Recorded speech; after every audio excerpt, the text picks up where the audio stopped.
3 दिन भी लगातार जाऊं तो तीनों बार सुनेंगे ये पद, इतना प्रिय महाराज जी को। तो कृष्णदास जी अधिकारी थे श्रीनाथ जी के मंदिर में। तो एक बार वयोवृद्ध तो हो ही गए थे, आयु उनकी हो गई थी।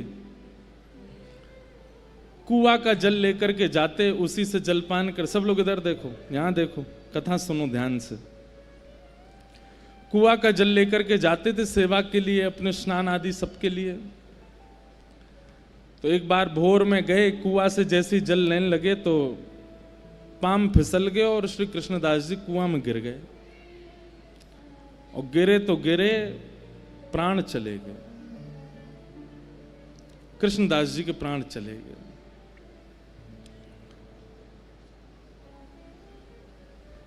अब भैया अकाल मृत्यु तो कभी भी है सके, कोई की भी है सके, कभी भी है सके।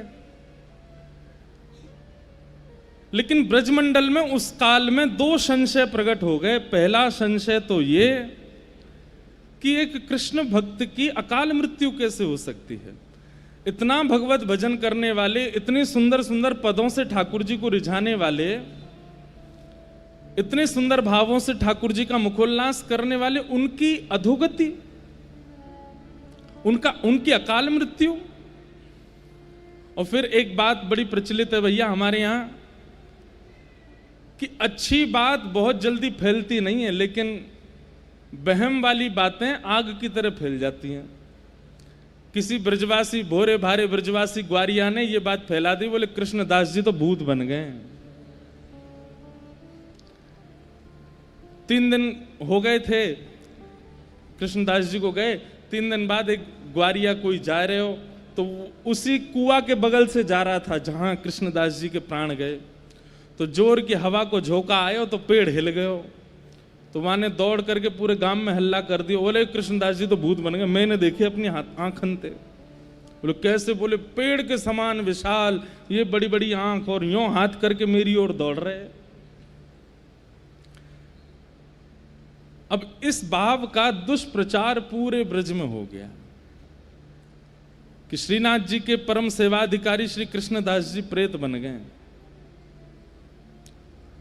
तो 2 भाव, पहला भाव तो ठाकुर जी को भजवे वारो, उसकी अधोगति कैसे हो गई, और दूसरी भाव उनकी अकाल मृत्यु कैसे हो गई।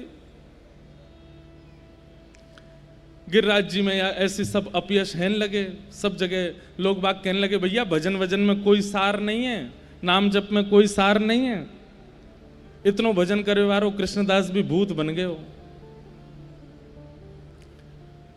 अब ये बात होते होते होते होते वृंदावन निधिवन में पहुंची। और निधिवन में जैसे ही स्वामी जी महाराज ने इस भाव को सुना, तो स्वामी श्री हरदास जी महाराज बोले, हम स्पष्ट रूप से इस बात को प्रमाणित करते हुए कह रहे हैं भैया, जाने एक बार भी अपने माथे पर उर्दपुंड लगायो होगो, जाने एक बार भी अपनी जिह्वाते कृष्ण नाम गायो होगो, जाने अपने गले में कंठी माला धारण करी होगी, जो एक बार भी या ब्रज की रज में लौट गए होगो, या तो जन्म लियो भयो या फिर या ब्रज की रज में प्राण त्यागे होंगे, उसकी अधोगति नहीं हो सकती। हितरवंश महाप्रभु निधिवन में आए, हरिराम व्यास जी निधिवन में आए, रूप सनातन गोस्वामी, गोपाल भट्ट, उस समय के तत्कालीन सब आचार्य निधिवन में आ गए और सबकी एक मीटिंग हुई, गोष्ठी हुई। हितरवंश महाप्रभु बोले, स्वामी जी पूरे ब्रजमंडल में भजन के प्रति अविश्वास हो रहा है, और सब प्रमाण कहते हैं कि भैया आप लोग प्रवचन करते हो, कहते हो राधा राधा जपो, स्वामी जी को नाम जपो, कृष्ण नाम जपो, महामंत्र जपो, कृष्णदास की तो अधोगति है कि भूत बन गए हो। अच्छा, एक ग्वारिया ने कही कि मैंने वहां कुआ के पास भूत देखो कृष्णदास जी को, और वहां के बाद में सोन ने और देख लियो। ये तो हो गई है संसार को नियम है। बाकी के और अरे हमनू देखो, अरे तेने तो देखो, मुझे तो आवाज भी आई, वह कुआं में ते आवाज आ रही कृष्णदास जी की। झूठी झूठी बात, ये तो लोगों का स्वरूप है।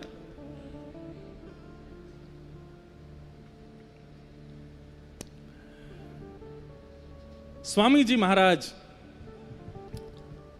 हितरवंश महाप्रभु, हरिराम व्यास जी, गोपाल भट्ट गोस्वामी, रूप सनातन गोस्वामी, सब लोग निधिवन में इकट्ठे हुए। स्वामी जी बोले, भैया देखो यहां बैठ कर के वार्ता करने से कुछ नहीं होगा। हितरवंश महाप्रभु बोले, हाँ प्रभु, मैं भी ये चाहता हूं कि हम गांव गांव जाएं और जाकर के प्रवचन करें और लोगन को नाम की महिमा, कथा की महिमा, जप की महिमा बतावें। ये अविश्वास अच्छो नहीं है। स्वामी जी बोले, भैया ब्रजवासीन ने नाय समझानो, ब्रजवासीन तो कछु नाय कहनी, ब्रजवासीन के काजे प्रवचन नाय करनो। तो फिर बोले, अब तो लड़ाई ठाकुर जी तो होगी, अब तो यार श्रीनाथ जी को ही देखेंगे हम जाके। अपने यश गावे वारे कृष्णदास की अधोगति कैसे करा दी इनने। और अधोगति भाई, अधोगति तो नहीं भई है, अकाल मृत्यु भई है, लेकिन ये अधोगति को अपयश श्रीनाथ जी कैसे सह रहे हैं। और मानो जैसे स्वामी जी नहीं बोल रहे हैं, ललिता जी बोल रही हैं, इशारों करके कह रहे हैं, कहां है हरिराम व्यास जी, मानो विशाखा जी। हरिराम व्यास जी विशाखा हैं, चलें गोवर्धन। विशाखा जी बोले, हम बे चलो यार, बता के हमें यानी अपने चेला को कैसे अपयश करवायो। इतने में वंशी के अवतार श्री हितरवंश महाप्रभु वो बोले, चलो। रूप मंजरी रूप गोस्वामी, लवण मंजनी श्री सनातन गोस्वामी, सब बिल्कुल अपने सहचरी भाव में आ गए। सबने अपने फेंटा कसे, मानो बोले अब या लाला को मजो चका के हमें चलो।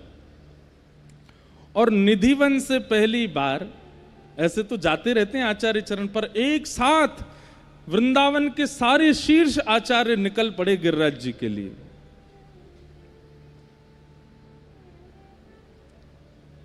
असंख्य संख्या में लोग ब्रजवासी सब संग हो लिए। और कहा कहते जा रहे हैं, बोले गिरिराज बाबा को बताएंगे, ये श्रीनाथ जी ते लड़ना है, श्रीनाथ जी ते ही बात करनी है हमें। इतनी सुंदर भावना बताते हैं कि अब लोगों ने नाम सुना है, स्वामी श्री हरदास जी, लोगों ने नाम सुना है, हितरवंश महाप्रभु नाम सुना है, गोपाल भट्ट गोस्वामी, पर किसी ने देखा तो है नहीं। अब वृंदावन से गिरिराज जी तक जितने गांव पड़े, सब गामन में लोग पुष्प आदि सब तैयार करके ब्रजवासी भोले भारे सब खड़े हैं, स्वागत करेंगे, आचार्य चरण आ रहे हैं, पर जाने ना है। तो कई बार आचार्य चरण पीछे आते हैं, सेवक जन पहले आ जाते हैं। तो सेवक जनन की माल्यार्पण है गए, उन्हीं की आरती है रही है, उन्हीं के चरण धुल गए। ये हो स्वामी हरदास जी हैं, ये हरिराम व्यास जी ने देख लिया। हरिराम व्यास जी बोले, भैया ये ब्रजवासी बड़े भोरे हैं, बताओ सेवकन को ही आचार्य समझ के पूजा कर रहे हैं। तो हरिराम व्यास जी सबसे आगे आगे चलें और गांव में पहले ही पहुंच जाएं और पहुंच के कहें, भैया देखो पतरे से होंगे, गुदरी होगी, करुआ होगा हाथ में, और यहाँ नाक से ऐसो तिलक लगा रखो, वो स्वामी हरदास जी हैं। सिर पे पीली पाग पहन रखी होगी, बड़े सुंदर कटाक्ष नेत्र होंगे, लाल उर्दपुंड लगाए होगो, बीच में रज को एक टीका होगो, वो श्री हितरवंश महाप्रभु हैं। थोड़े श्याम गौर वर्ण के से होंगे, गौड़िया वैष्णव तिलक होगो, एक शिखा रखी होगी, बस एक अचलासो पहनो होगो, अद्भुत उनकी छटा होगी। गोपाल भट्ट गोस्वामी हैं। तो हरिराम व्यास जी पहले ही पहले जाके सब गांव के लोगों को सचेत कर रहे हैं, कौन स्वामी जी हैं, कौन हितरवंश महाप्रभु हैं, इनको ऐसो सम्मान करो, इनको ऐसो करो। ब्रजवासी सबन को सम्मान करें, सबन को प्रणाम करें, और फिर कहें, भैया हमने सुनी कोई हरिराम व्यास भी आयो, वो कहाँ है। तो फिर स्वामी जी कहते, बोले आप लोगों के संग जो खड़े हैं ये हरिराम व्यास है, इनका भी सम्मान करो। तो वो ब्रजवासी, अरे बाबा तुम तो पहले थे ऐसे आके बैठ गए हमारे घर में, जैसे हमारे यहाँ के ही हो, आपने अपना परिचय तो दिया नहीं। बोले अरे ये सब आचार्य चरण बड़े हैं, इनके करो। सारे आचार्य एक साथ गिरिराज जी आ रहे हैं। मंगला का समय, गोसाई श्री विठलनाथ जी गिरिराज जी की तलेटी में श्रीनाथ जी को श्रृंगार कर रहे हैं। और जैसे श्रृंगार कर रहे हैं, पाग बांध रहे हैं सिर पे, और इतने में ही कहा, देखो श्री जी बाबा खड़े खड़े ऐसे हाथ कांप रहे हैं श्रीनाथ जी के। गोसाई जी बोले, जय जय, कहा भयो। बोले सुनो तुम जल्दी जाओ। बोले क्यों? अरे स्वामी श्री हरदास जी आ रहे हैं, हितरवंश महाप्रभु आ रहे हैं, हरिराम व्यास आ रहे हैं, गोपाल भट्ट, रूप मंजरी सब आ रहे हैं, तुम इनको वहीं रोक लो, ये राधा कुंड में ये सबरे आके मेरी छाती पर चढ़ेंगे, वो बहुत डांटेंगे, तुम इनको वहीं रोक लो। गुसाई जी बोले अरे जय जय, ये सब आपके सेवक हैं, आपको लाड़ लड़ावे आ रहे हैं। बोले लाड़ लड़ावे नहीं आ रहे हैं, वो कृष्णदास हवा बन गो बाके काजे डांटवे आ रहे हैं मुझे, और मुझे पूछवे आ रहे हैं कि तुमने वो हवा कैसे बनाया हो। लेकिन मैं कैसे बताऊं कि वो हवा ना बनो है। हवा समझे? हमारे ब्रज में भूतते के हैं हवा।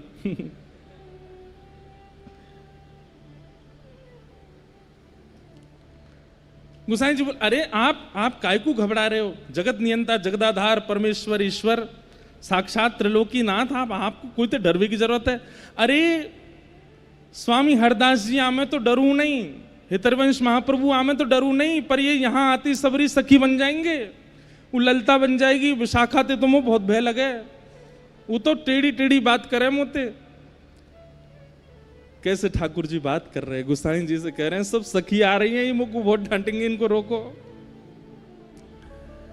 अच्छा जय जय ने श्रृंगार तो पूरा कर दूं। बोले मैं खुद कर लूंगा, तुम जाओ, मैं अपने आप ही धारण कर लूंगा, लाओ मेरी जामा दे दो, पीताम्बरी दे दो, मैं खुद ही पहन लूंगा। जो श्रीनाथ जी इन्हीं की गुसाई जी के चरित्र में आता है कि गुसाई जी एक दिन दूध को भोग लगा रहे, तो पर्दा करते ही ठाकुर जी श्रीनाथ जी उतर के आमे, गुसाई जी गोद में बैठ जाएं, और गोद में बैठ के ऐसे बैठ जाएं, बोले अब पिवाओ। तो गुसाई जी ऐसे कटोरी में दूध लेके नेकवा को ठंडो करके कहें जय जय लो पियो। ठाकुर जी पियो, या में तो बहुत मीठो है। अरे जय जय इतनो ही मीठो पियो आप, ना आज ज्यादा मीठो है, न कम करके लाओ। गुसाई जी फिर से गए, दूध बना के लाए, वहां मैंने एक मीठो कम डारो, फिर से आए, पर्दा कियो, ठाकुर जी बैठ गए गोद में, अब पियो। अब तो यहाँ में मीठो कम है, ने बढ़ा के लाओ। गुसाई जी बोले इनके ऊधमन ते कैसे बचूं मैं?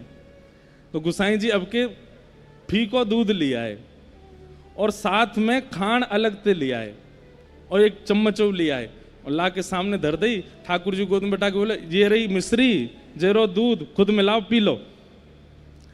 ठाकुर जी बोले मैं तो लाला हूं तुम्हारो, मुंह पे का मिश्री मिला भी आवे, मुंह पे ना आवे, तुम ही मिलाओ, तुम ही पिलाओ, तुम ही धराओ। ठाकुर जी ने आज तक, श्रीनाथ जी ने गुसाई जी के अलावा अपने आप कछु कियो ही नहीं, लेकिन आज कह रहे हैं मैं खुद जामा पहन लूंगा, खुद पीताम्बरी पहन लूंगा, तुम जाके उनको रोको, सब उनको राधा कुंड ते आगे मतान दियो।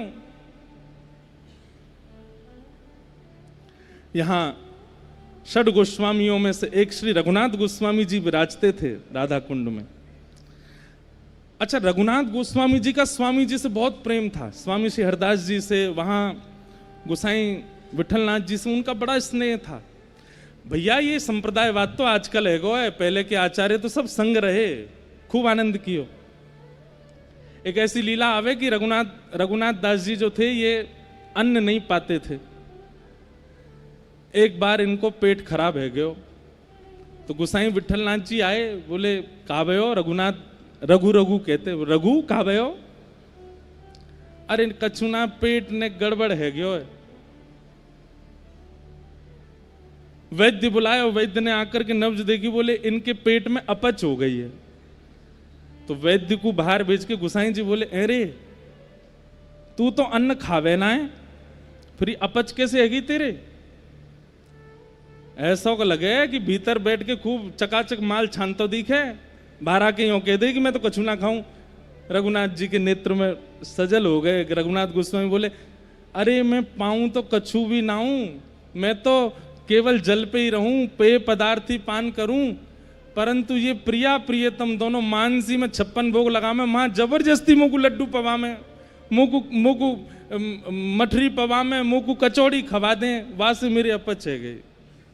सोचो, वो प्रत्यक्ष रूप में नहीं पाते हैं, मानसी में ठाकुर जी पवाते हैं उनको, और उससे अपच प्रत्यक्ष में होती है उनको।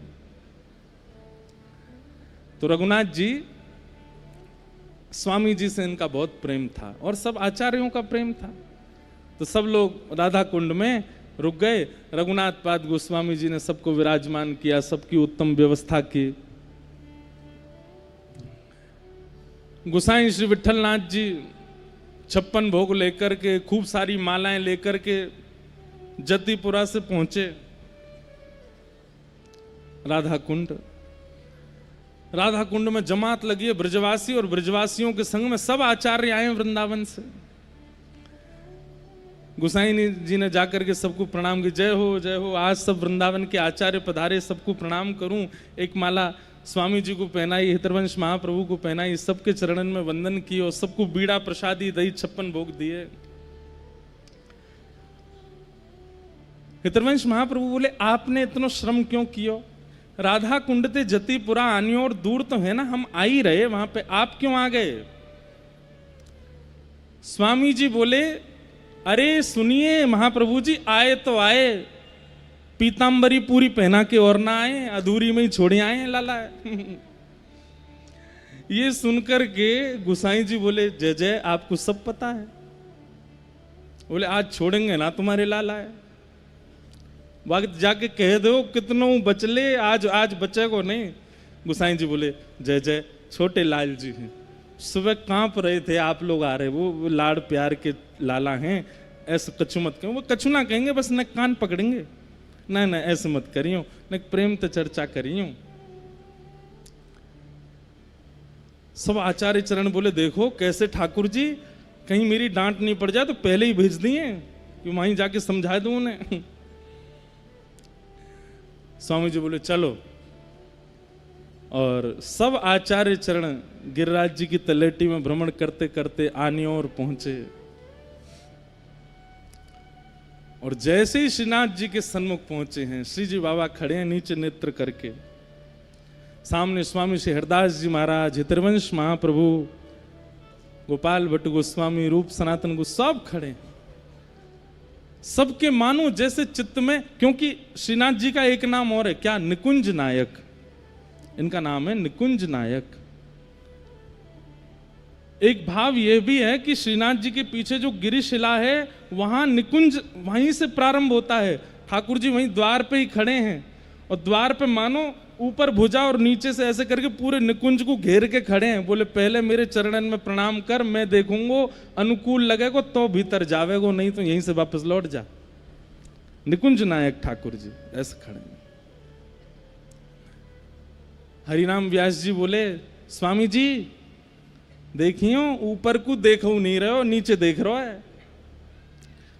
स्वामी जी बोले, तो कावे हम नीचे बैठ जाएंगे। स्वामी जी नीचे बैठ गए, और नीचे बैठ के सब ऐसे देखें, श्री जी बाबा के नीचे नेत्रन में निहार हैं। बोले, कैसे नजर मिले? आज प्रत्यक्ष दिख रहे हैं कि ठाकुर जी कभी इधर नेत्र करें, कभी इधर नेत्र करें, मिला नहीं रहे नेत्र। लेकिन स्वामी जी की भाव समाधि लग गई, मानसी में प्रवेश कर गए ठाकुर जी के साथ। और श्री ललिता जी का रूप धारण करके जैसे ही निकुंज में प्रवेश किया, प्रवेश करके ठाकुर जी के पास गए हैं। ठाकुर जी बोले, हे ललिते, आप तो जाने या ब्रजरज की ऐसी महिमा है, ये एक बार कोई के माथे पे लग जाए, बाकी कभी अधोगति ना है सके। अरे ये भोरे भारे ब्रजवासी हैं, कोई ने सहज में ही कह दी है कि कृष्णदास भूत बन गए हो। वास्तव में कृष्णदास भूत नहीं बनो है। अरे कृष्णदास तो अपनी लीला पूरी करके मेरे ग्वाल समाज में आ गए हो, वो तो मेरे संग गैया चरावे रोज जावे। पर इन ब्रजवासी को कैसे समझाऊं? भोरे भारे ब्रजवासी ने सब ऐसी बात फैला दी है। हे ललिते, मैं ऐसा थोड़ी कर सकूं। स्वामी जी को सब स्पष्ट कर दिया ठाकुर जी ने। थोड़ी देर में सब देखते हैं, सब शांत बैठे हैं, क्योंकि स्वामी जी के नेत्रों से अविरल अश्रुधार गिर रही है। मानसी में स्वामी जी प्रवेश कर गए। थोड़ी देर में स्वामी जी के नेत्र खुले और स्वामी जी बोले, भैया कृष्णदास अधिकारी भूत नहीं बने हैं, प्रेत नहीं बने। ठाकुर जी ने आज्ञा करके मुझको बताइए कि वो प्रेत नहीं बने।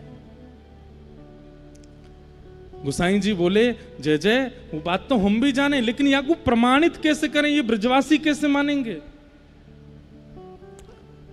इतने में ही एक ब्रजवासी ग्वारिया दौड़ो दौड़ो आयो। सब लोग इधर देखो भैया, माँ कछु है रो, अच्छा पानी बट रो है।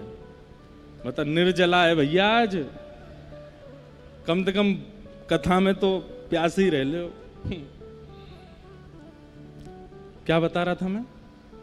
हाँ, इतने में एक ब्रजवासी आयो, और ब्रजवासी दौड़ो दौड़ो आयो और आकर के बोलो, गुसाई जी मेरी बात सुनो। बोले कहाँ भयो?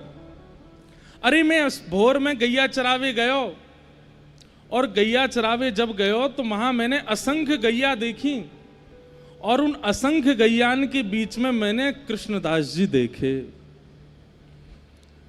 तो बोले तू कहा कहना चाहे वो भूत हैं? बोले ना है, वही बात बता रहा हूं। मैंने कृष्णदास जी जब देखे तो मैं तो उनको देख के माथे भाजन लगो, लेकिन कृष्णदास जी मेरे सामने आकर के बोले भैया भाजे मत, मैं तो को बताने आया हूं। बोले कहा? बोले इस संसार के लोगन को जाके सबंत कह दे अपयश नहीं फैला, मैं भूत ना हूं अभी, मैं तो ठाकुर जी के नित्य निकुंज में गौ सेवा की सेवा ठाकुर जी ने, इनकी गैया चरावे जा रहा हूं। और बाबा मैंने एक चीज और देखी। बोले कहा?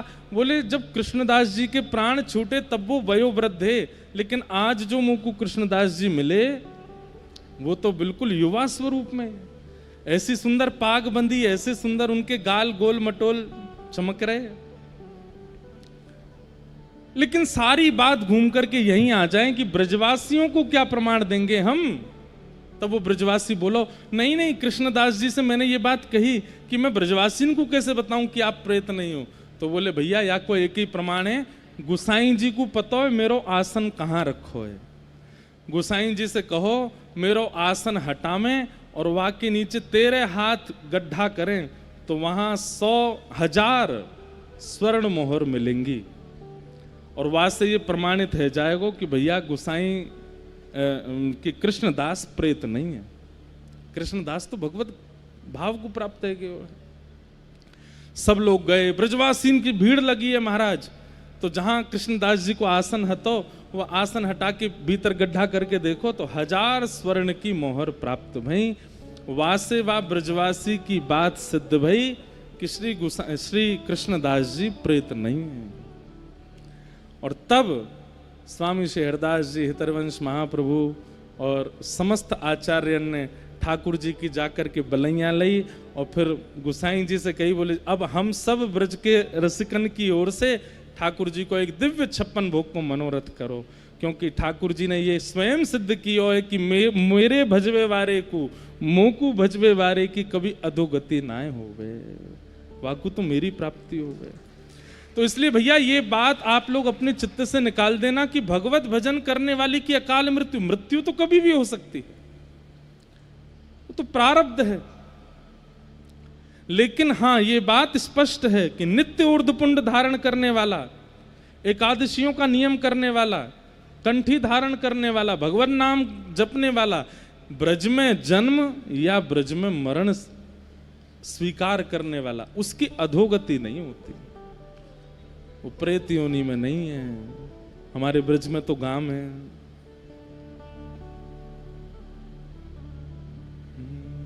भाग्य बड़ो वृंदावन पायो, भाग्य बड़ो वृंदावन पायो, भाग्य बड़ो वृंदावन पायो, भाग्य बड़ो वृंदावन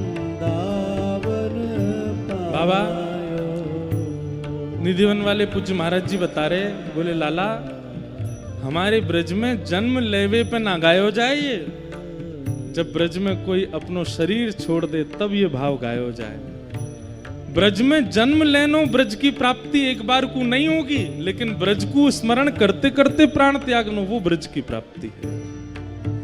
भैया सावधानी से सुन लो सबरे, अगर आपकी जिह्वा पर युगल नाम विराजमान है, स्वामी जी के भाव से कह रहा हूं, मेरी बात मत मानियो, आपकी जिह्वा पर युगल नाम विराजमान है, आपके मस्तक पर यदि ऊर्ध्वपुंड विराजमान है, आपके जीवन में एकादशी को नियम है या फिर जो आपकी परंपरा को नियम है वो नियम विराजमान है, आप साधुन के महात्मान के रसिकन की ब्रज की सेवा में लगे रहे हो, आपकी अधोगति नहीं हो सकती। ये बात प्रमाणित करके कह रहे हैं।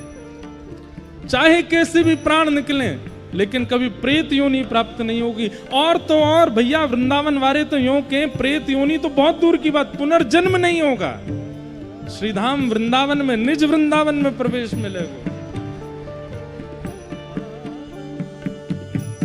भाग्य बड़ो वृंदावन पायो, भाग्य बड़ो वृंदावन पायो, भाग्य बड़ो वृंदावन पायो, भाग्य बड़ो वृंदावन पायो। जारज को सुर नर मुनि वंचित, जानर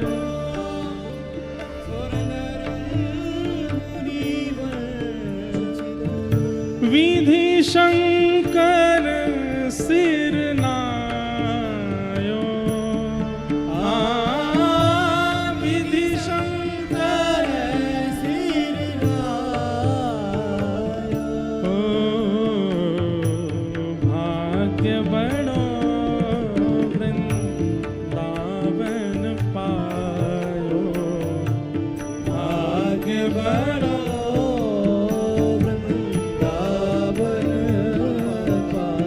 बात कहें, जैसे किसी रसिक को देख करके मन में भावना आती है, कितने भाग्यशाली ठाकुर जी को भजते हैं। किसी महापुरुष को देख करके वंदन करने की इच्छा होती है। ऐसी भैया कभी ब्रज में कोई शव यात्रा देख लो ना, वहां को देख करके भी हाथ जोड़े करो। भाग्य हैं या के, सौभाग्य हैं या के जो ब्रज में प्राण त्यागे, ब्रज में अंतिम श्वास लिए। महादेव कहते हैं पार्वती जी को, ये ब्रज भूमि कैसी है, यहां जन्म ले लो, मृत्यु कहीं भी, भगवत धाम की प्राप्ति है। भगवत धाम मतलब वृंदावन की प्राप्ति है, निज वृंदावन। जन्म कहीं भी हुआ हो, प्राण ब्रज में चले जाएं। तीसरा, जन्म कहीं भी हो, प्राण कहीं भी निकले, लेकिन अंतिम श्वास लेते समय ब्रज का स्मरण हो जाए, ब्रजवासी दिख जाए, ब्रज का कोई कण मुख में चला जाए। और चौथा, जन्म भी कहीं हुआ हो, मृत्यु भी कहीं हुई हो, अंतिम क्षण में किसी ब्रजवासी के दर्शन भी ना हुए हों, अंतिम कण भी कोई ब्रज का ना गया हो, लेकिन या तो अंतिम यात्रा का या फिर अंतिम संस्कार का कोई ब्रजवासी दर्शन कर ले, तो भी वृंदावन की प्राप्ति है, तो भी ब्रज की प्राप्ति है। आजकल हम लोग रहस्य जानते नहीं, वृंदावन के रस को जानते नहीं, बस आ रहे हैं यहाँ पे, धुआंधार ऊधम मचा रहे हैं। ब्रज सामान्य नहीं, ये शब्द कोई सामान्य है। जारज को सुर नर मुनि वंचित, शिव शंकर सिर ध्यायो, भाग्य बड़ो वृंदावन पायो। बहुतक जुग या रज बिन बीते, बहुतक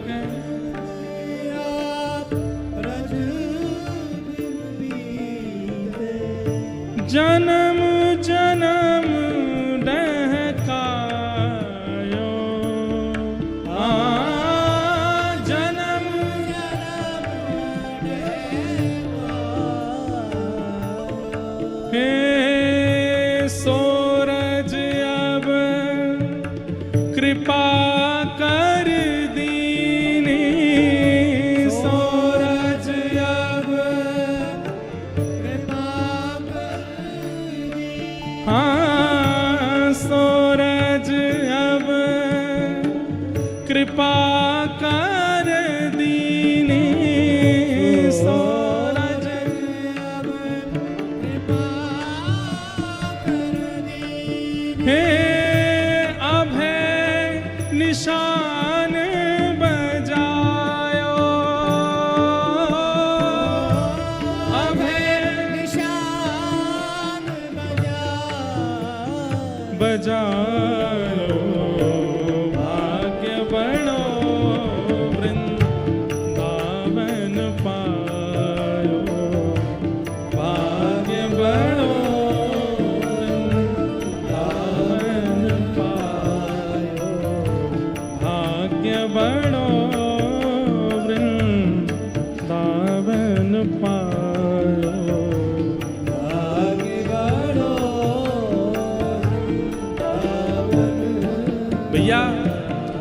वृंदावन में प्राण त्यागवे वारो निज वृंदावन चलो जाए।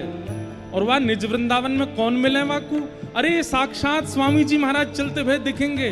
श्री हरिवंश महाप्रभु, गोपाल भट्ट गोस्वामी, रूप सनातन गोस्वामी, श्री चैतन्य महाप्रभु, ये वृंदावन को भजवे वारी मीराबाई, कृष्णदास, सूरदास, नंददास, कुंभन दास, ये सब हैं निज वृंदावन में। और जैसे ही व्यक्ति वृंदावन में प्राण त्याग के निज वृंदावन में जावे, यही सब वाक्य परिवार है जाएं। या हमारे रसिकाचार्य कह रहे हैं, अरे कोई के प्राण चले गए और रसिकजन कहा गा रहे हैं, आन मिलो परिवार आपनो, आन मिलो परिवार आपनो, आन मिलो परिवार आपनो, आन मिलो परिवार। और सबसे सुंदर बात, हरि हंस कंठ लगायो, हरि हंस कंठ लगायो, हे श्यामा श्याम जू बिहरत दो, श्यामा श्याम जू बिहरत दो, हाँ श्यामा श्याम जू बिहरत दो, श्यामा श्याम जू बिहरत दो, हे सखी समाज मिलायो,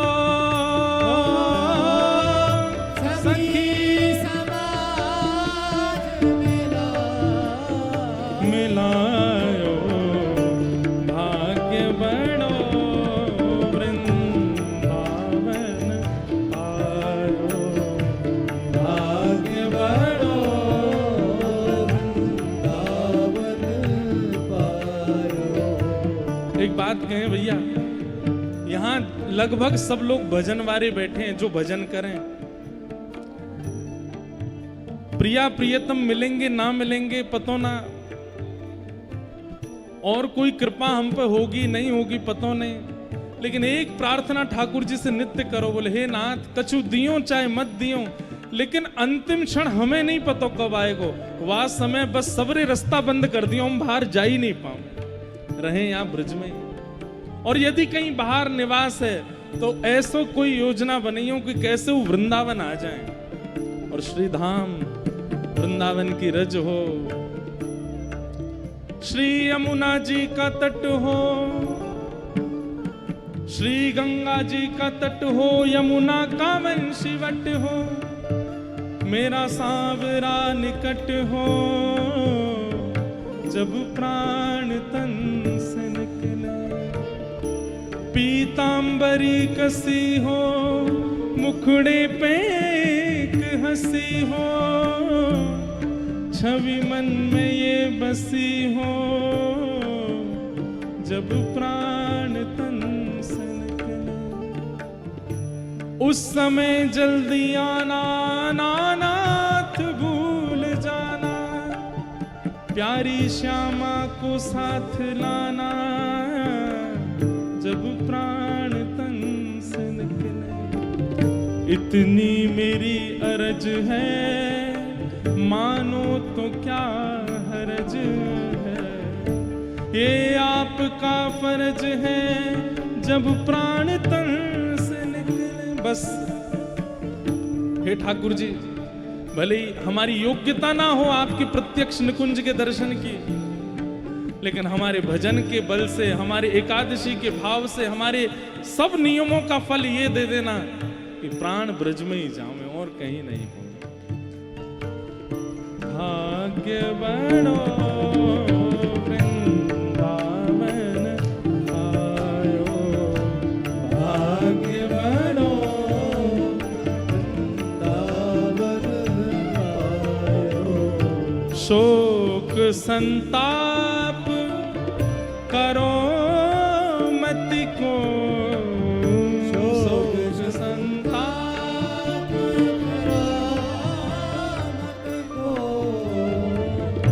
शोक संताप करो मत को, शोक संताप करो मत को, दाव भलो बनि आयो, दाव भलो बनि आयो, श्री रसिक बिहारी की गति पाई, रसिक बिहारी की गति पाई, श्री रसिक बिहारी की गति पाई, रसिक बिहारी हे धन धन लोक कहायो, धन धन लोक कहायो, भाग्य बड़ो वृंदावन पायो, भाग्य बड़ो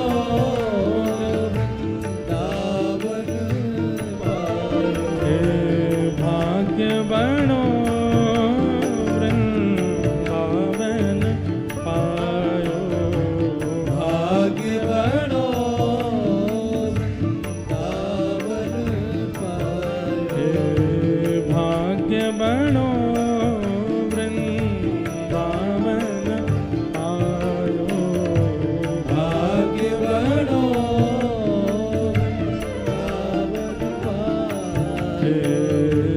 भाग्य बनो बनो वृंदावन पायो, भाग्य बनो वृंदावन। इस बात को प्रमाणित करने के लिए स्वामी जी गिरिराज जी आए कि भैया भगवत भजन जाने कियो होगो, बाकी अधोगति नहीं है सके। प्रेत योनि तो अधोगति में सबसे निम्न कोटि की गति है, जिसको नरक में भी स्थान नहीं मिलता वो प्रेत बनता है, और भगवत भजन करने वाला प्रेत बनेगा, भूत बनेगा, हो ही नहीं सकता।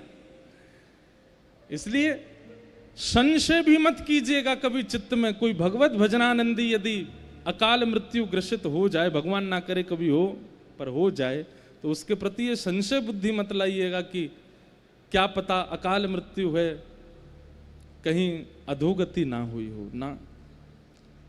स्वामी जी महाराज प्रमाणित करते हैं और वो करके गए।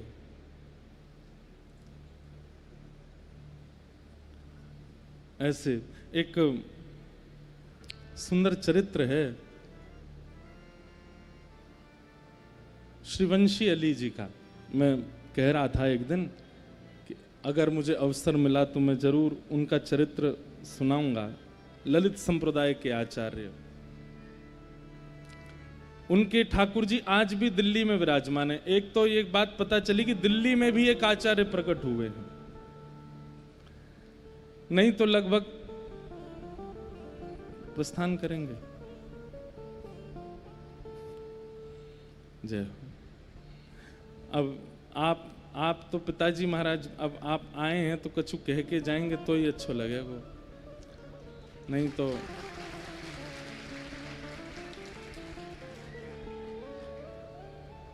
सब लोगों को ये लगे कि बताओ पिताजी आए और छोरा खुद ही बोलता रहे, उनते नहीं बुलवाए हुए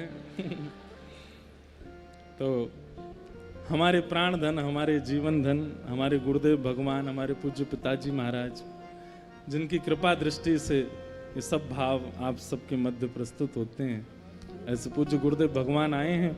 देखो भागवत जी में तो नियम है कि अनुष्ठानिक कथा है, प्रवाह में मध्य में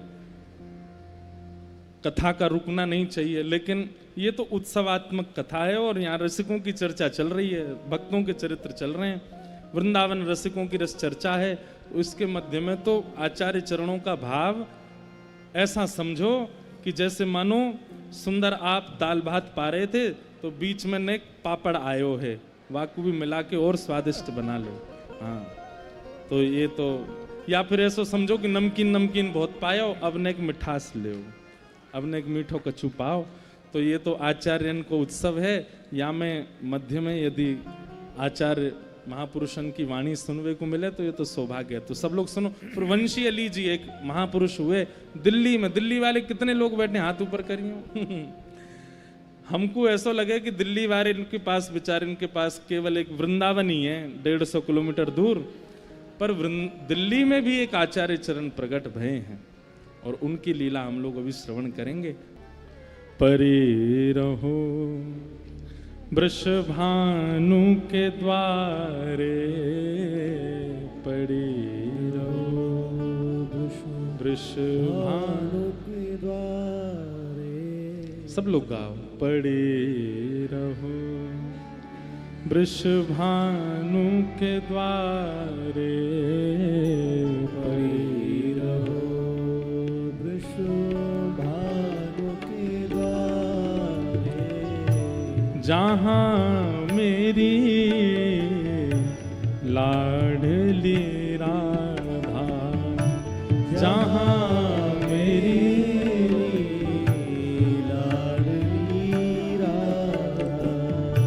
खेलत आवे सुख उपजावे, खेलत आवे सुख उपजावे, खेलत आवे सुख उपजावे, खेलत आवे सुख उपजावे। प्राण की ये साधा, प्राण की ये साधा। परे रहो वृषभानु के द्वारे, परे रहो वृषभानु के द्वारे। कीरति कुल उजियारी प्यारी, कीरति कुल उजियारी प्यारी, कीरति कुल उजियारी प्यारी, कीरत कुल उजियारी प्यारी। ओ हिय की चैन अगाधा, हिय की चैन अगाधा। ओ हिय की चैन अगाधा, हिय की चैन अगाधा। परे रहो वृषभान के द्वारे, परे रहो वृषभान के द्वारे। ठौर नहीं वंशी अली में, ठौर नहीं वंशी अली में, ठौर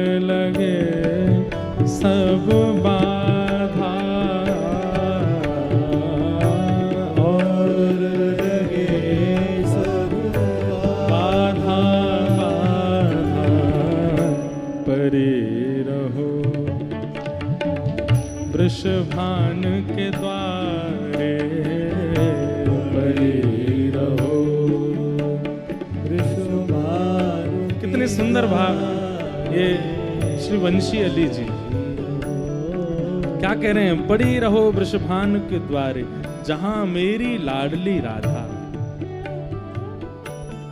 अभी आप लोग चरित्र सुनेंगे। कौन है वंशी अली जी? सब लोग सावधानी से बैठो, इधर देखो, ना लगेगी हमें नजर, देख लो जी भर के, सुन लो। बस इधर उधर मत देखियो। जैसे वृंदावन में यमुना तट पे ठाकुर जी ने वंशी बजाई और वही वंशी श्री हितरवंश महाप्रभु के रूप में प्रगटी, ऐसे ही गोवर्धन के समीप चंद्र सरोवर पे किशोरी जी ने वंशी बजाई, हमारी लाडली जी ने वंशी बजाई। और जैसे ठाकुर जी की वंशी सुन के सब गोपी भागी ठाकुर जी से मिलन को, ऐसे ही जब शाम किशोरी जी ने वंशी बजाई तो ठाकुर जी दौड़े। क्यों? कहीं ना कहीं एक मान सो आ गया लाला के चित्त में कि मेरी वंशी में ही आकर्षण है, मेरी वंशी में ही बांधवी की शक्ति है। लेकिन आज किशोरी जी बैठी हैं चंद्र सरोवर पे, और बैठे बैठे, चंद्र सरोवर यही है गिरिराज जी में ही, और बैठे बैठे जैसे ही किशोरी जी ने वंशी नाद किया, दूर बैठे श्याम सुंदर अपने मन को रोक नहीं पाए। बोले कौन बजा रहा हो भैया ऐसी वंशी जो मेरे चित्त को भी हरण कर रहा है।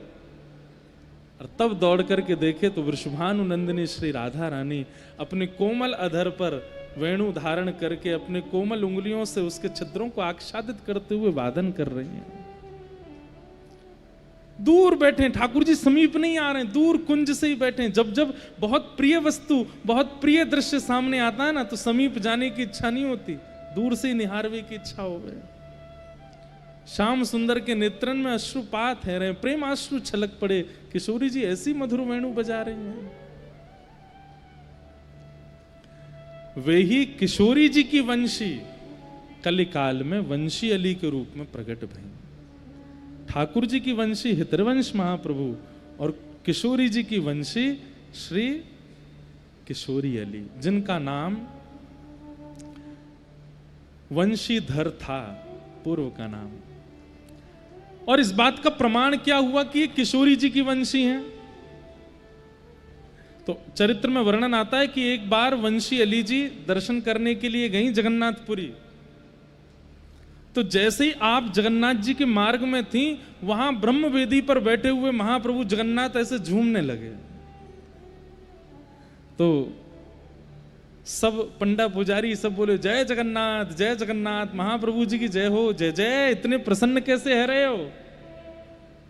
तो ठाकुर जी बोले कल एक विशिष्ट महानुभाव जगन्नाथपुरी दर्शन करने आ रहे हैं। पहले जगन्नाथ जी में नियम था कि प्रत्येक दर्शनार्थी को ठाकुर जी के अंक से लगने की आज्ञा होती थी।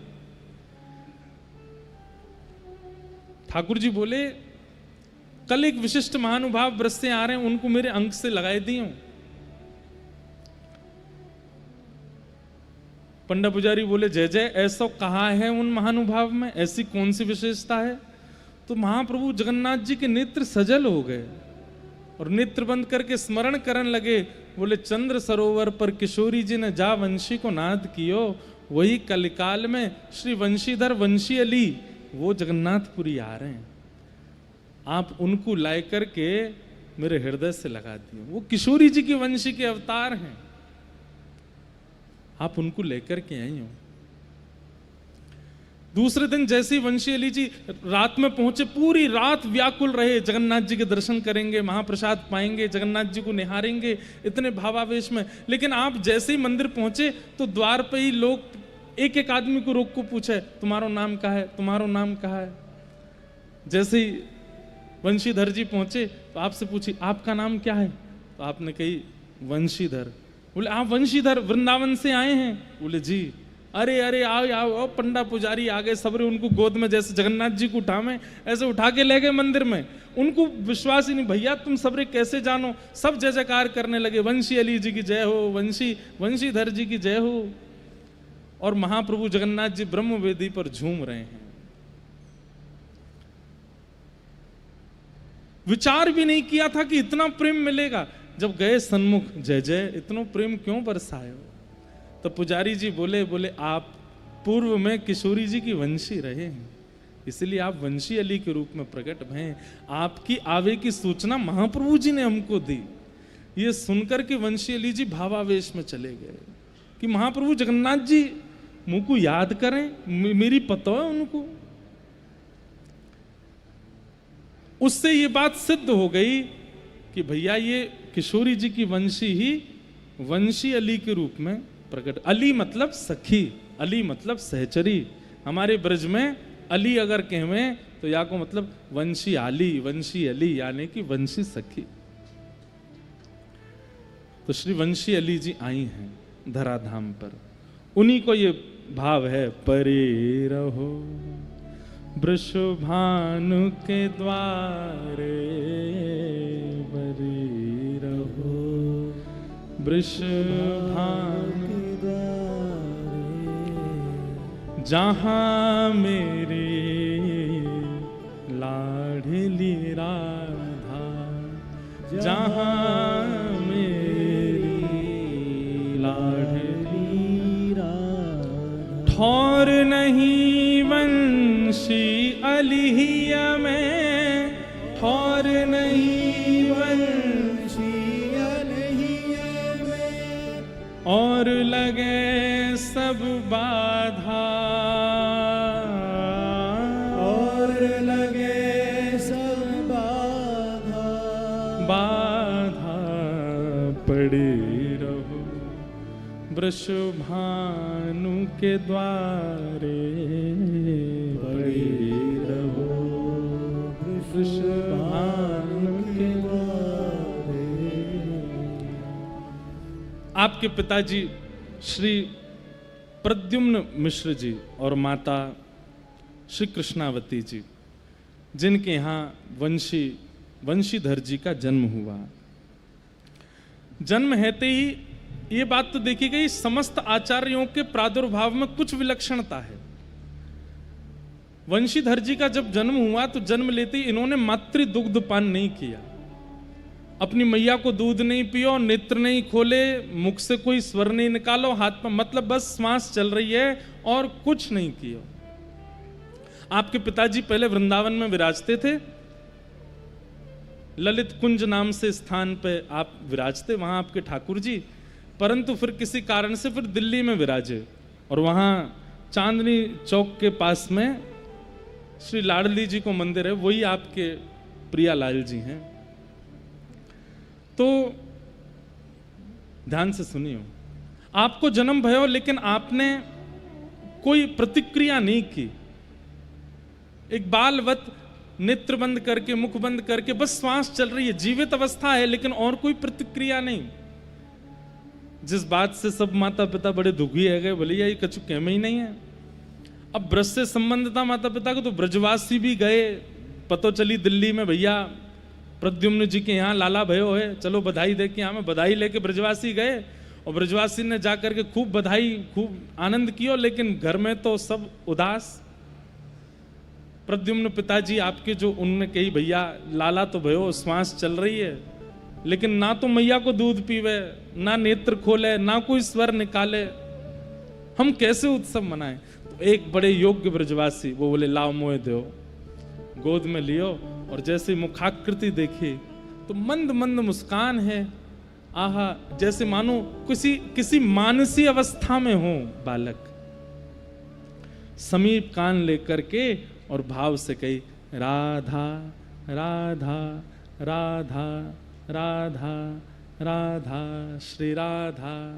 जब राधा राधा नाम सुनायो तो जैसे जैसे राधा नाम चले, कभी उनको एक पाम हिटे, कभी एक हाथ हिले, कभी एक आंख मचले, कभी मुख खुल जाए, कभी किलकारी निकले।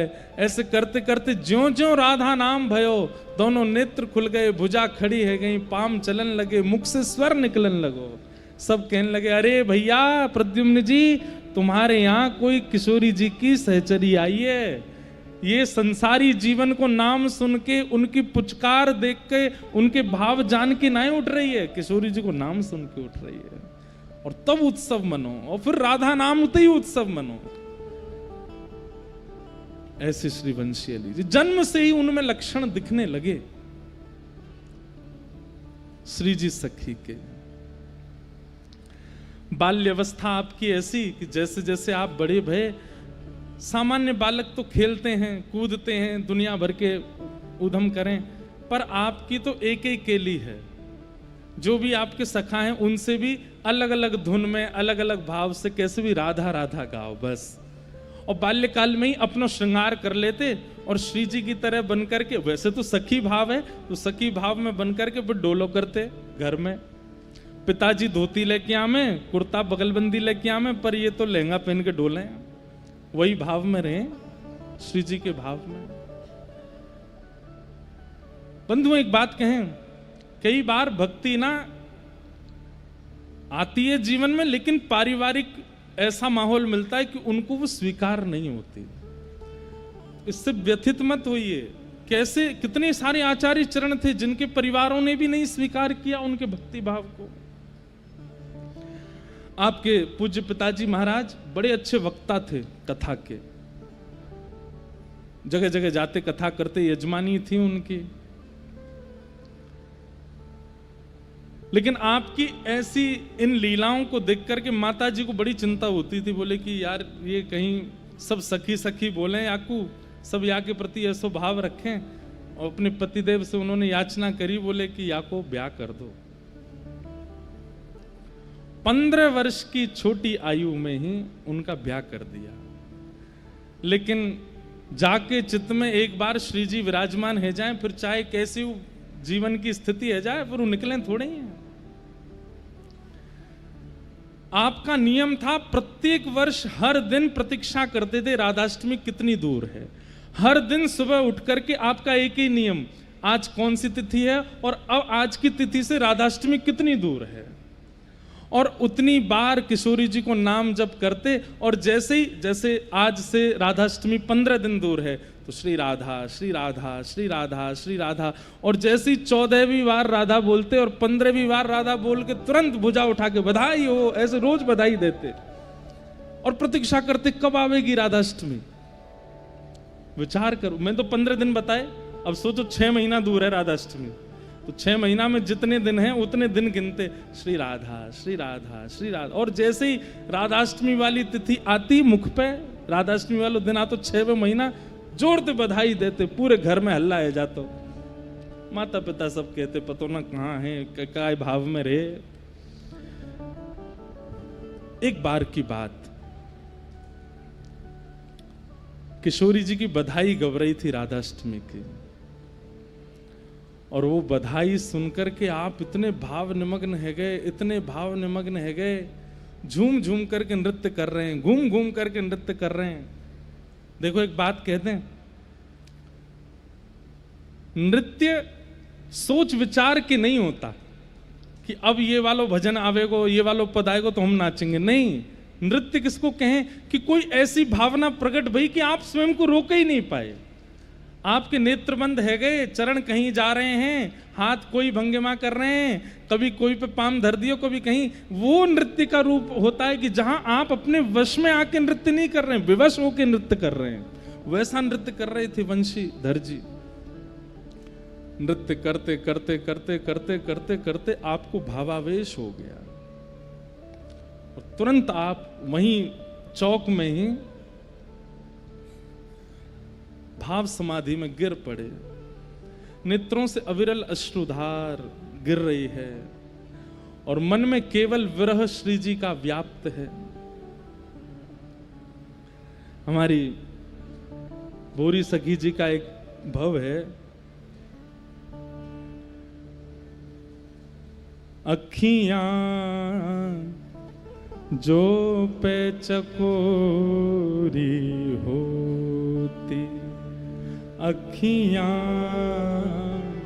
जो पे चकोरी होती, तो उड़ी चंद्र बदन लगी रहती, जो उड़ी चंद्र बदन लगी रहती,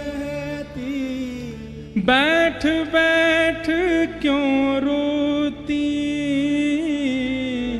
बैठ बैठ क्यों रोती, अखियां जो पे चकोरी होती, अखियां जो पे। आप श्री जी को याद करके भाव करते थे कि अगर मेरे नेत्र चकोर होते तो यहाँ बैठे बैठे रोते नहीं, उड़ करके जाते। किशोरी जी के कभी चरणन में विराजते, कभी कंधा पे विराजते, कभी सन्मुख विराज करके देखते रहते, रोते काहे को।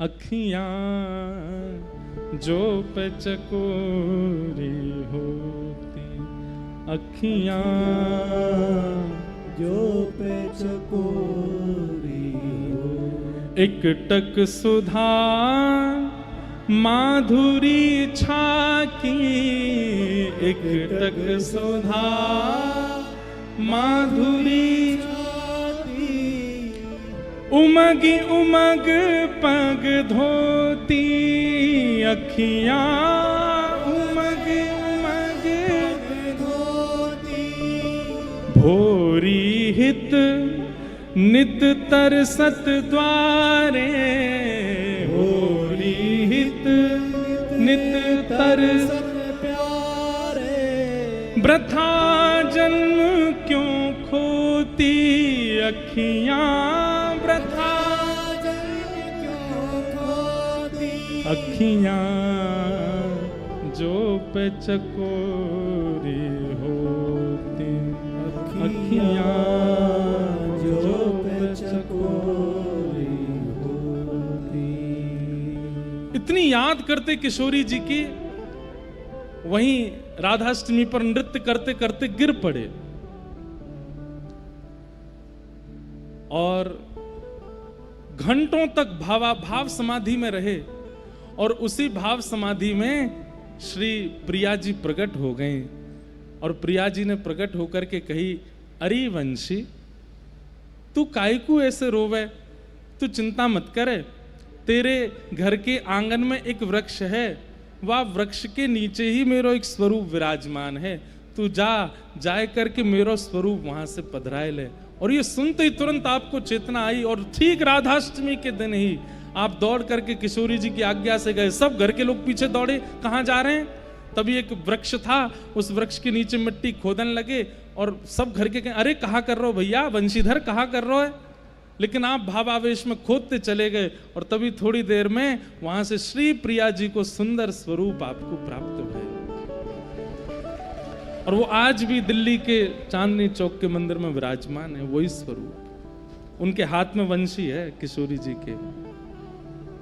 अखियां जो पे। अच्छा, वंशीधर जी, कई बार ऐसा मन में भाव आता है कि क्या भाव साम्राज्य में रहने वाले जो इस प्रकार के रसिक जन होते हैं, क्या वो ज्ञानी नहीं होते।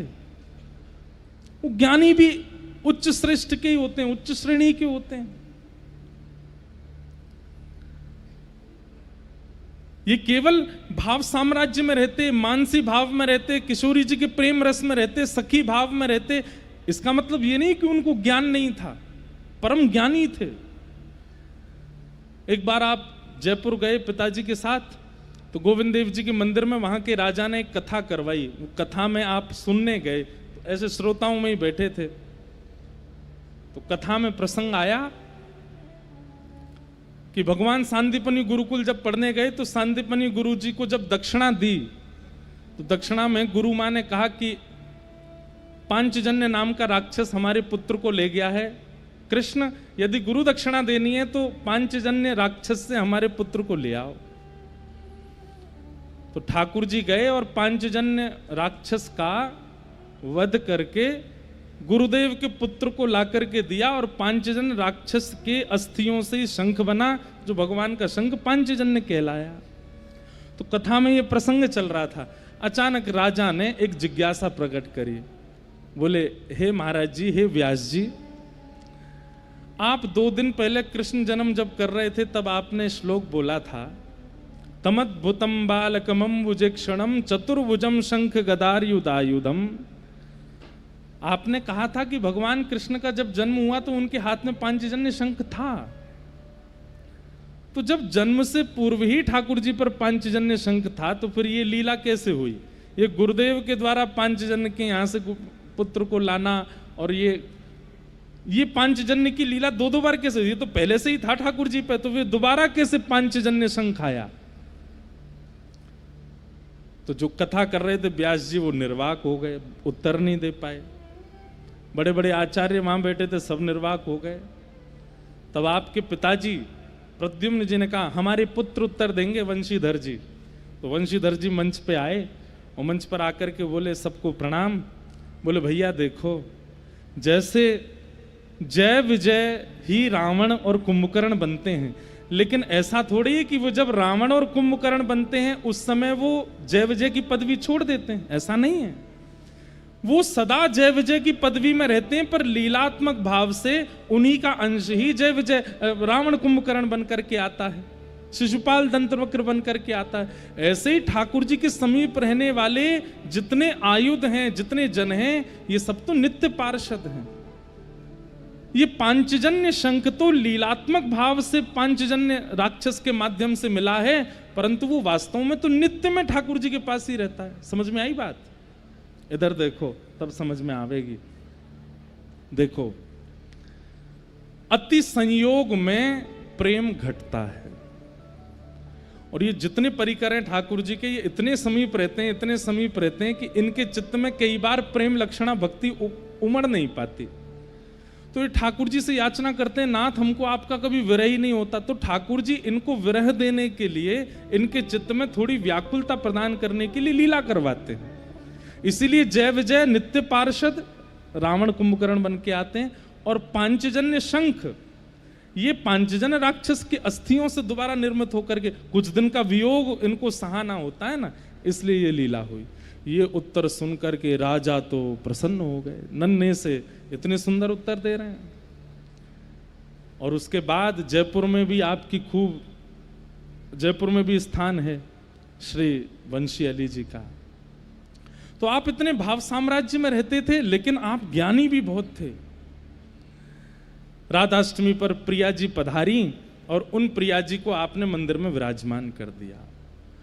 अब तो महाराज हर राधाष्टमी पर उत्सव होता है, लेकिन जब आपकी आयु 28 वर्ष की हुई तो आपके पूज्य पिताजी प्रद्युम्न जी महाराज भगवत धाम चले गए। तो इनकी माता जी बोली, बेटा अब पिताजी के कार्यभार तुम संभालो, कथा किया करो, यजमानी देखा करो। ये बोले, मैया पिताजी इतना कमा करके चले गए कि हमारा जीवन चल जाएगा, अब इसके आगे हमको करने मत दो। बोले, नहीं नहीं, तुमको संभालना चाहिए। लेकिन इनका भाव नहीं था। कहते हैं उस काल में 1707 में जन्म बताते हैं श्री वंशी अली जी का, और उस काल में श्री वंशी अली जी राधाष्टमी के पावन उत्सव पर 3000 रुपए लौटा दिए। आज के 3 करोड़ मान के चलो, 3000 रुपए लुटा दिए। इतने भाव में आ जाते, इतने मगन हो जाते राधाष्टमी के दिन, मन में आता जाने क्या क्या दे दूं मैं। एक बात तो मैं कहूं कथा में, ठाकुर जी जीवन में आएंगे, संग्रह की स्थिति नहीं रहेगी, बांटवे की स्थिति है जाएगी। 3000 लुटा दिए। इनकी माता जी बैठे बैठे देख रही थी, उनके मन में आती, भैया यार छोरा कौन समझावे, इतना लुटावे। लोगन ने कही या को ब्याह कर दो सुधर जाएगा, ये तो माने ही ना है, इतना लुटावे। और प्रिया जी का बस राधाष्टमी का उत्सव आता नहीं कि इनका आपा इनके वश में रहता नहीं। मैया ने रात को समझाया, बोले लाला देख 3000 रुपये लुटा दिए तेने, पिताजी इतना श्रम करके कमा के गए और तू लुटा दे ऐसे।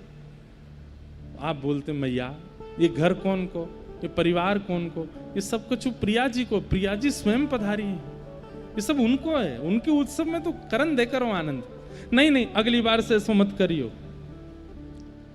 अगली राधाष्टमी आई तो आप 4000 रुपया लुटा दिए, और सोना ले, चांदी ले, जेवर ले, सब प्रसादी किशोरी जी की और लुटा दे। तो आप जब लुटा रहे थे तो 4000 रुपया तो लुटा दिए, इतने पे भी आपका बस नहीं चला, तो भीतर गए, सोने की गिन्नी ने लेकर के आए और बधाई हो, सबन को लुटा। अब वहां पे भावुक लोग कमाते, लूटवे वाले ज्यादा आते। बोले माँ चलो राधाष्टमी पर खूब लुटा में भर भर के। आपकी माता जी का तो इस बार क्रोध से मुख लाल पड़ गया, बोले ये उचित नहीं है। और प्रिया जी की बधाई लुटा रहे हैं, सिर पर चुनरी ओढ़ रखी है, तिलक छापे लगा रखे हैं, नेत्रन से विरल अश्रुधार, आज हमारी श्यामा जी को जन्मोत्सव है, बधाई हो बधाई हो। अपने कड़ूला उतार करके जैसे ही न्योछावर करने लगे, मां ने आकर के हाथ पकड़ लिया, बोले अब एक नहीं लुटाने दूंगा। वंशी अली जी को यह नहीं भाया। जब उत्सव पूर्ण हो गया तो मां से बोले, मां मेरो सर्वस्व प्रिया जी को है, आप रोकें टोकें बोलें वो तक आपने रोक दियो, प्रिया जी के उत्सव में व्यवधान कर दियो, रोक दियो बीच में। मां ने क्रोध में कह दियो, बोले इस घर में रहना है तो हाथ बचा के चलना है, ये इस तरीके से लुटाना नहीं है। तुम कथा तो करते नहीं, यजमानों के यहां जाते नहीं, पिताजी इतनी पूंजी कर गए, बस वही चल रही है, तुम तो कुछ करते नहीं और यहां बैठे रहते लुटा और रहे हो। वंशीधर जी बोले ठीक है, मैं रहूंगो तो प्रिया जी के जन्मोत्सव पर कुछ नहीं बचेगा, और आपको सब बचाना है तो फिर आप रहो, मुकु आज्ञा दो। आपने प्रिया जी को प्रार्थना करी, हे श्यामाजू आप स्वयं प्रकट भइए या स्थान सो, जब तक आपकी आज्ञा है तब तक आप यहीं विराजो, लेकिन अब मुकु आज्ञा दो, मैं वृंदावन जाऊंगा। और आप उसी समय घर छोड़ करके पैदल वृंदावन चले गए दिल्ली से। अपनी प्रिया जी की याद में इतनो रोवें, जगह जगह गिर जावें, फिर याद करें, फिर दिल्ली की ओर देखें, लेकिन जैसे ही वृंदावन की ओर मुख करें तो विरहन एक शांत है जाए। बोले वहां तो आप विराजमान हो, पर वृंदावन तो साक्षात प्रिया जी, चलूं ना वृंदावन को चलूं। वृंदावन में आप आए और जहां आपके पूज्य पिताजी पहले रहते थे वहीं आकर के आपने निवास किया। लेकिन आप इतने विरह में रहते थे, हाँ श्यामा जू, हाँ राधा जू, हाँ किशोरी जू, इसी भाव में रहते।